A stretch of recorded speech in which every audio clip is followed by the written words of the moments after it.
why MNF has slipped, Congress has done miserably in exit poll, and why ZPM has come up like that. It's like another regional party becoming big, like Tipra Motha in Tripura. ये क्यों हुआ?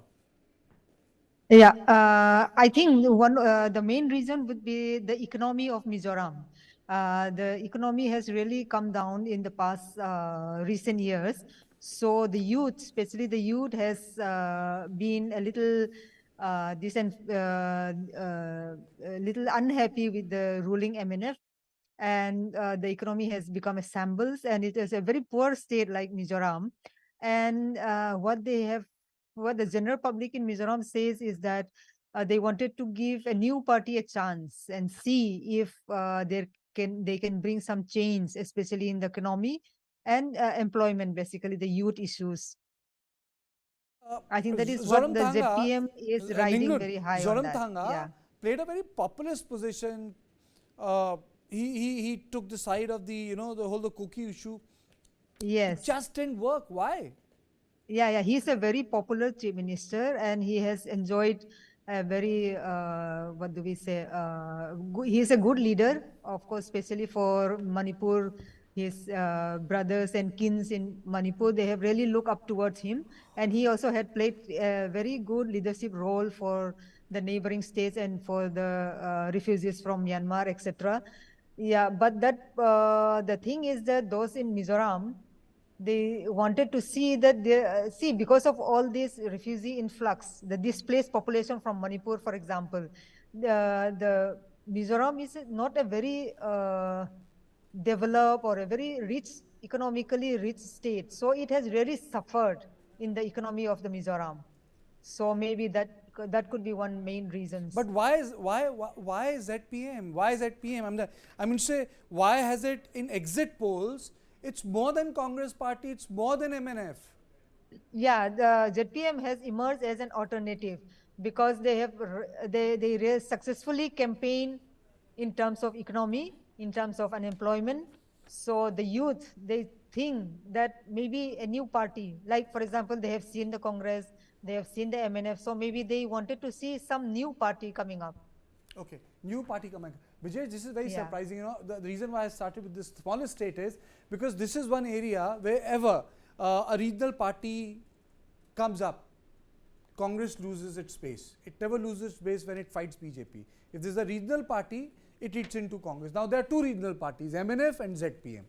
Well, I think Congress is very slowly, surely losing ground in the northeastern state, and it has been evident from 2014 onwards. It's not a new phenomena, I would say. And what should be worrying for Congress is that every election stamps the belief that they're further losing the ground rather than working hard to regain the ground.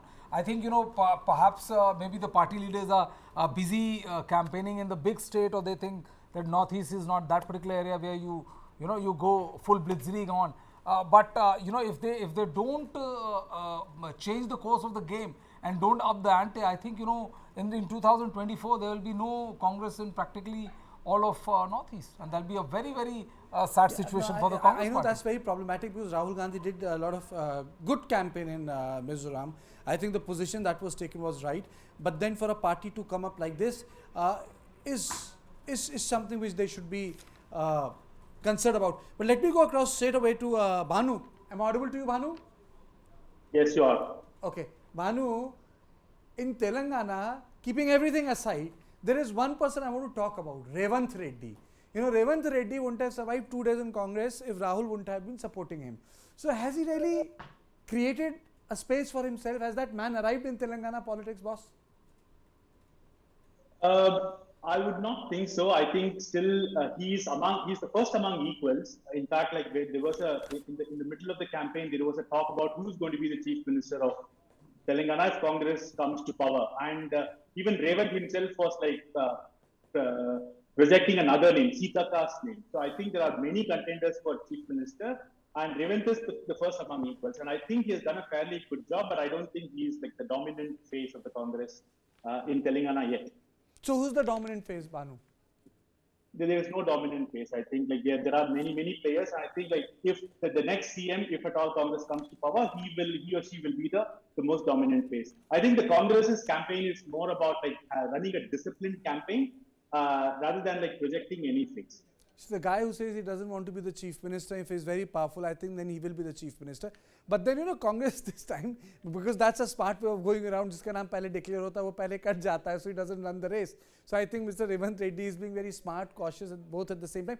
But the issue is one: Congress gave a lot of tickets to Reddys. Banu, you think that this time, if Congress has the chance to grab the power, it's going to be the Reddys once again? Yeah, so if you look at the front runners, they're all Reddys. There is Jagga Reddy, there is Jana Reddy, who was the first LOP. Then there is Komati Reddy, Venkata Reddy, and there is the previous Congress state president, Uttam Kumar Reddy. So there are many Reddys in the fray. Then there is Vikramarka, who is the current LOP. So I think among the 5-6 players, the majority are Reddys. Brijesh, do you think that Revant Reddy stands a chance? Well, I think he does, because he stands a chance, but we can't say for sure that he's the one who's going to be the chief minister, because a lot depends on the margin of the victory. If the margin of the victory is so clear and so decisive that it's the center who can afford to decide whichever candidates they do.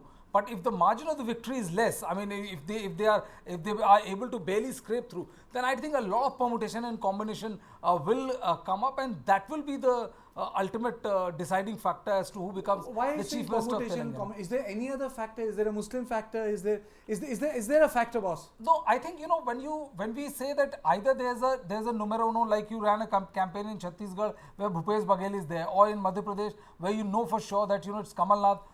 If Congress comes to power, it is going to be Kamal Nath. This was not the scenario in the state of Telangana.